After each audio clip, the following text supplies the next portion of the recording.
Hello friends, आज का जो मेरा वीडियो है इसका टॉपिक है जो जो सैमसंग के काफ़ी मॉडल्स होते हैं जिसमें रिस्टार्ट की इश्यूज होती है। कई बार टीवी स्टार्ट होकर अपने आप ही बंद हो जाता है, फिर से दोबारा से स्टार्ट होता है और ये प्रोसेस चालू रहती है। कई बार टीवी ऐसा भी होता है कि कोई प्रॉब्लम नहीं दिखाता है।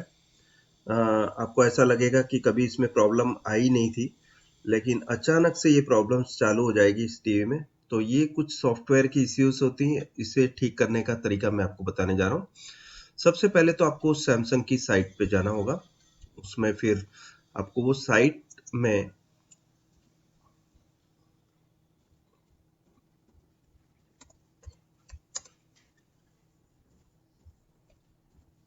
आपको ये करना है। फिर बाद में आप उस साइट में एंटर हो जाएंगे। उसके बाद फिर आपको सपोर्ट सपोर्ट के बाद आप मैनुअल्स एंड डाउनलोड्स में जाएंगे। तो आप देखेंगे कि यहाँ पर कुछ लिख कर आ गया है, तो we are here to help you लिखा है। तो उसमें हम उस मॉडल का मॉडल नंबर डाल देंगे UA32F5100। ये है मॉडल जो जिसमें प्रॉब्लम है। तो मैं क्या करूँगा कि इस फाइल को मैं डाउनलोड करने के लिए ये प्रोसेस है, इसमें जाऊँगा तो आप देखेंगे कि एक पेज ओपन हुआ है जिसको हमको स्क्रॉल डाउन करना है, नीचे जाना है और वहां तक जाना है जब तक कि आपको वो चीज ना दिखे। तो फर्स्ट आप देखेंगे कि यहाँ पर लैंग्वेज मल्टी लैंग्वेज का ऑप्शन दिया हुआ है और ऑल ऑपरेटिंग सिस्टम दिया है, अपग्रेड फाइल यूएसबी टाइप। और यहाँ पर एक दूसरी चीज है, अपग्रेड गाइड है। अगर जो आपको कुछ समझना हो अपग्रेड कैसे करना है, ऐसे तो मैं आपको समझा रहा हूँ किस तरह से होगा ये पूरा प्रोसेस। सबसे पहले आपको करना ये होगा कि ये जो है multi language upgrade file USB type, जिसकी साइज है फाइल साइज 10.84 MB, आपको इसे डाउनलोड करना होगा। तो डाउनलोड का ऑप्शन यहाँ दिया हुआ है कंपनी ने, सो आपको इसे क्लिक करना है। सो अब जैसे देखेंगे कि यहाँ पर मैं ऑलरेडी डाउनलोड कर चुका हूँ। तो आईडीएम मैनेजर ने ये बताया कि if existing file is complete so download complete box, otherwise add a duplicate file करके हम एक डाल देते हैं, एक और फाइल इसमें आ जाएगी। इसके बाद हम ब्राउज करेंगे इसे कहाँ पर स्टोर करना है उसे। तो मैंने एक फ़ोल्डर बना रखा है जिसमें मैं जो सॉफ्टवेयर्स देता हूँ, जो मेरी ट्रेनिंग के बाद, वो सॉफ्टवेयर में ही डाल देता हूँ। तो मैंने यहाँ लिखा है 32F5100 न्यू, इसके अंदर मैं इसे सेव कर रहा हूँ। तो यहाँ आप देखेंगे कि ये ओपन हो चुका है। अब मैं सेव दबाता हूँ तो ये कहाँ पर सेव होगा, सैमसंग में एक सब फोल्डर है UA32F5100, उसमें 32F5100 न्यू के फोल्डर के अंदर आपने ये सेव कर लिया। अब मैं इसे सेव कर रहा हूँ। अब ये ब्राउज हो चुका है। आप जहाँ ये इसको स्टार्ट डाउनलोड करेंगे वहां आप फिनिश होने के बाद वहीं चले जाएगा जहां पर हमने इसे स्टोर करने के लिए रखा है। तो हम स्टार्ट डाउनलोड करते हैं, तो ये डाउनलोड हो चुका है। अब देखेंगे ओपन फोल्डर हम जब करते हैं तो यहाँ पर ये एक एप्लीकेशन, यहाँ पर खास दोस्तों ध्यान रखना होगा कि ये एप्लीकेशन है, ठीक है। ये बिन फाइल नहीं है, या तो ना तो ये इमेज फाइल है। तो आपको ये चेक करना होगा कि ये एप्लीकेशन है, तो इस एप्लीकेशन को आपको खोलना है पहले। सो इसको खोलने के लिए आपको विनरार एक सॉफ्टवेयर है जो कि आपके कंप्यूटर में पहले तो डाउनलोड करना है और उसे इंस्टॉल करना है।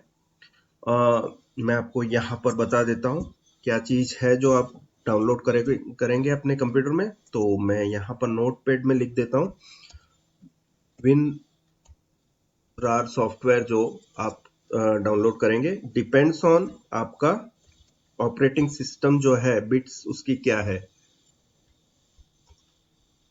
ऑन योर ऑपरेटिंग सिस्टम, जो आपका ओएस है, योर ओएस बिट, क्या वो 32 बिट है ऑपरेटिंग सिस्टम, चाहे विंडो का कोई भी वर्जन हो, लेकिन आप 32 बिट है या 64 बिट है, आपको वो देखना होगा। तो आपका जो कंप्यूटर है उसकी जो बिट आपको चेक करनी होगी। उसे चेक करने के लिए आप माई कंप्यूटर में जाकर चेक कर सकते हैं। जैसे कि अब मैं माई कंप्यूटर में प्रॉपर्टीज दबाता हूँ तो यहाँ पर मुझे पता चलेगा सिस्टम टाइप क्या है। यहाँ पर 64 बिट ऑपरेटिंग सिस्टम, तो मुझे विनरार 64 बिट इसमें डाउनलोड करना होगा, तो मैं क्या करूँगा, इसमें 64 बिट डाउनलोड कर लूँगा WinRAR को। ठीक है, सो अभी ये ऑलरेडी मैं इसे इंस्टॉल कर चुका हूँ और इस कंप्यूटर में है, तो मैं अब आपको डायरेक्टली वो फाइल जो कि सेव हो चुकी है, मैं उसे एक्सट्रैक्ट करके बताऊंगा आपको। तो एक्चुअली ये एप्लीकेशंस को आपको एक्सट्रैक्ट करना होता है, तो यहाँ पर मैंने न्यू के अंदर ये सेव किया है, जो कि आप देख सकते हैं 18/3/2019 10:31 पे डाउनलोड किया था। तो ये वो वही फाइल है, लेकिन ये एप्लीकेशन है। तो मैं क्या करूंगा कि मेरी पेन ड्राइव जो है, सबसे पहले मैं पेन ड्राइव डालूंगा कंप्यूटर में, तो आप देखेंगे कि पेन ड्राइव आ गई है।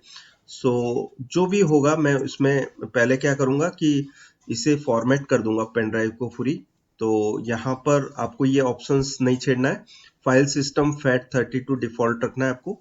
16 किलोबाइट्स आपका रहेगा एलोकेशन यूनिट साइज, जो कि ये जो पेन ड्राइव में इतनी साइज जो है वो रखता है अपने पास, ताकि उसकी जो ऑपरेशन के लिए काम आते हैं।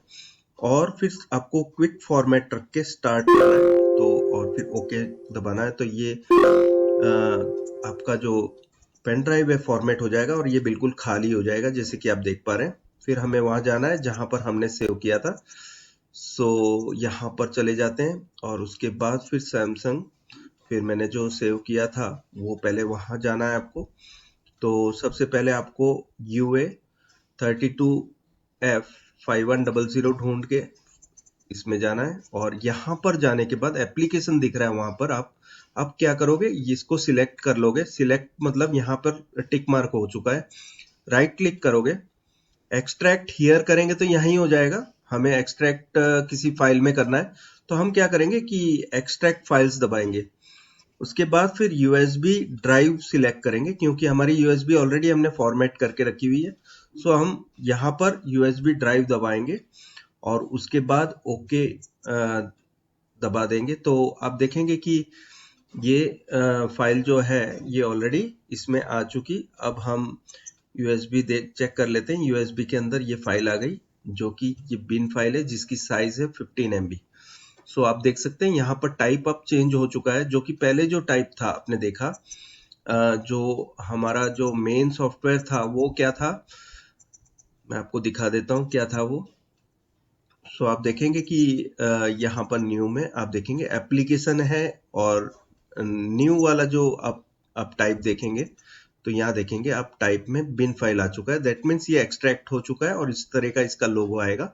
सो आपको करना कुछ भी नहीं है, बस आपने ये कर लिया। इसके बाद इजेक्ट कर लो आपकी पेन ड्राइव और आपके टीवी में लगा लो। टीवी में पेन ड्राइव के ऑप्शन में आपको लगा लेना है। तो आप देखेंगे कि यहाँ पर पेन ड्राइव इजेक्ट हो चुकी है, और फिर बाद में कुछ भी नहीं, आपको सिर्फ पेन ड्राइव निकाल कर टीवी में लगाना है और टीवी को स्टार्ट करना है। फिर आपको नेक्स्ट सेक्शन में मैं बता रहा हूँ किस तरह से इसे टीवी में आप डाउनलोड करोगे, इंस्टॉल करोगे। तो ये पूरा आपके लिए वीडियो है दोस्तों, इसे एंड तक देखिएगा। फ्रेंड्स, आपने अभी देखा कि किस तरह से सॉफ्टवेयर अपग्रेड किया जाता है अपने लैपटॉप के थ्रू। आप ऑनलाइन सॉफ्टवेयर निकाल सकते हैं। ये सैमसंग का टीवी है, जिसका सॉफ्टवेयर आपने लास्ट मेरे जो सेक्शन में देखा कि किस तरह से डाउनलोड किया है, और उसको यूएसबी में मैंने ट्रांसफ़र किया है। उसके बाद मैंने अभी यूएसबी इसको कनेक्ट कर दिया है, जैसे कि आप देख पा रहे हैं। यहाँ पर मैं आपको दिखा देता हूँ कैसे। यहाँ पर मैंने यूएसबी कनेक्ट किया हुआ है,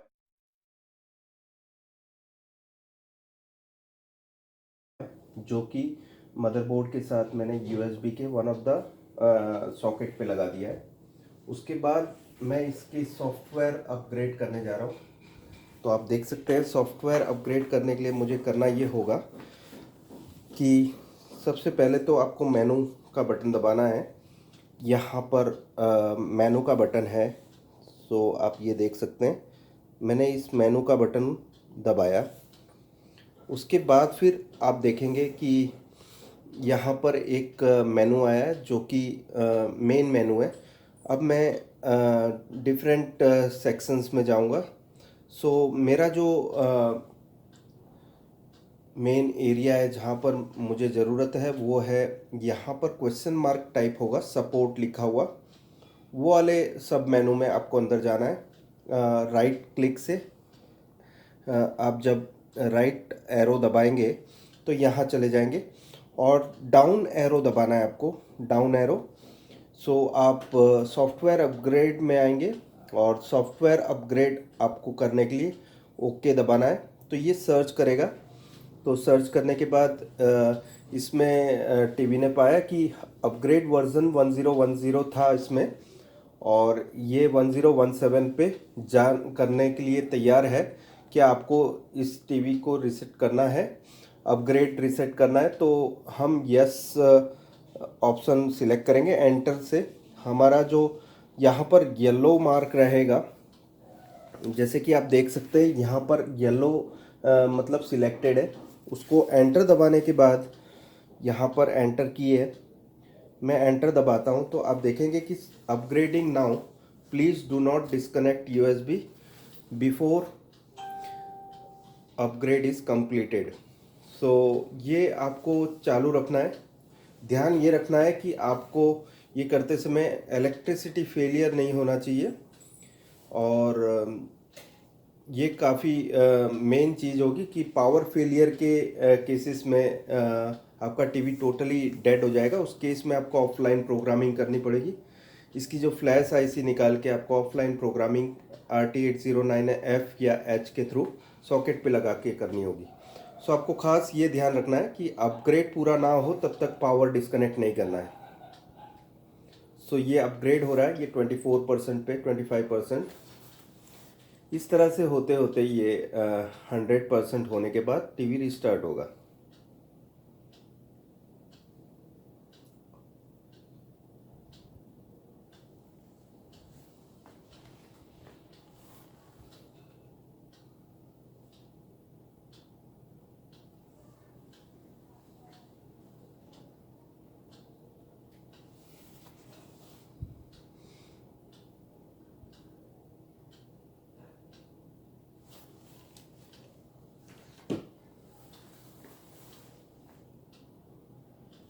अभी आप देख सकते हैं ये 44% 45% के मार्क तक पहुंच चुका है। ये 100% तक आपको इसको कंटिन्यू रखना है, इसको डिस्टर्ब नहीं करना है। इस अपग्रेड प्रोसेस को चालू रखना पड़ेगा आपको। एक बार आपने प्रोसेस चालू किया उसके बाद आप उसको डिस्टर्ब नहीं कर सकते, डिस्कनेक्ट नहीं कर सकते। यूएसबी ड्राइव भी आपका निकालना नहीं है उस केस में, जब तक कि ये पूरा 100% मार्क होके अपने आप ही रिस्टार्ट नहीं होता है टीवी, तब तक के लिए।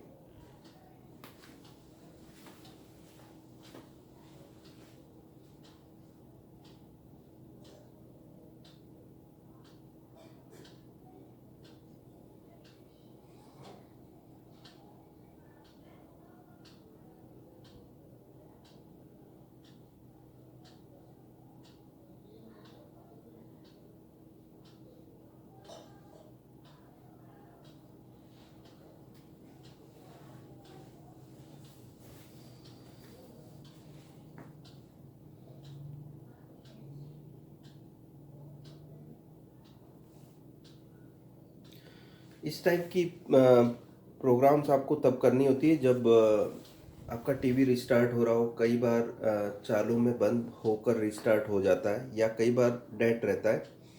सो इन दैट केस आपको ये सॉफ्टवेयर अपग्रेड करना होगा। इसमें क्या होगा कि आपकी जो फ्लैश डेटा है जो ओल्ड वाली, वो टोटली इरेज होके न्यू डेटा इसमें कॉपी हो जाएगी।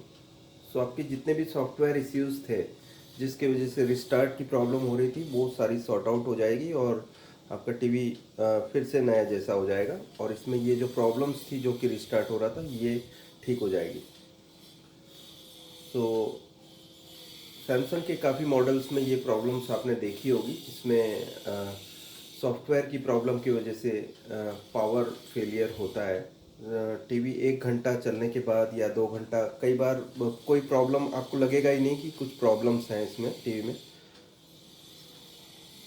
और कई बार ऐसे शट डाउन होगा टीवी कि आपको, मतलब आप मान लीजिए कि 2 घंटा टीवी देख चुके, उसके बाद अचानक से शट डाउन हो जाएगा और रिस्टार्ट होगा TV. So in that case आपको ये सॉफ्टवेयर अपग्रेड करना होता है। सो आप देख सकते हैं यहाँ पर 87% तक पहुँच चुका है ये। और यहाँ पर आपको ये पूरा प्रोसेस कंप्लीट करना है पहले। दोस्तों ये पूरा वीडियो मैं आपके सामने लेके आता हूँ, ये ना सोचते हुए कि मेरे पास काम का प्रॉब्लम होगा। और यहाँ देख सकते हैं ये अपग्रेड पूरा हो गया और ये टीवी रिस्टार्ट हुआ है। सो आप देख सकते हैं टीवी वापस ओके हो चुका है और सब सॉफ्टवेयर जो था ये ले चुका। अभी हम चेक कर लेते हैं इसमें सॉफ्टवेयर कौन सा है। सो फिर से हम मेनू दबाएंगे। मेनू दबाने के बाद वहीं पे जाना है आपको राइट बटन से और सॉफ्टवेयर अपग्रेड पे। आप देखेंगे कि यहाँ पर ये कुछ समय लेगा और यूएसबी चेक कर रहा है। अगर जो इसमें वर्ज़न वही होगा जो कि ये है तो देखो the version is the same, please check and try again. मतलब इसमें यूएसबी में जो वर्ज़न है वही सॉफ्टवेयर आपके मेन बोर्ड में अब आ चुका है। सो ये कंप्लीट प्रोसेस हो गया आपका चेक करने के लिए। अब मैं सेल्फ डायग्नोस करके आपको दिखा देता हूँ पिक्चर कंडीशंस। यस ओके है, एकदम परफेक्ट। सो कोई प्रॉब्लम्स नहीं है। और ये रिस्टार्ट की जो प्रॉब्लम्स होती है टीवी में, इसको सॉल्व करने का ये एक आसान तरीका मैंने आपके सामने रखा है। सो आशा करता हूँ दोस्तों कि ये वीडियो ज़रूर आपको पसंद आएगा। और अगर जो ये वीडियो पसंद आता है तो लाइक कीजिए, ज़्यादा से ज़्यादा लोगों को शेयर कीजिए। और मेरी चैनल को अब तक सब्सक्राइब ना किया हो तो प्लीज़ उसे सब्सक्राइब करें। उससे एक फ़ायदा ये होगा कि आपको नोटिफिकेशन का ऑप्शन मिलेगा, उसको भी दबाना है फिर आपको। और मेरे लेटेस्ट वीडियोस जब भी आएंगे तो आपको मोबाइल स्क्रीन पे उसका नोटिफिकेशन दिखेगा। सो सबसे पहले मेरे वीडियो को देख पाओगे। शुक्रिया दोस्तों, थैंक्स अ लॉट, बाय।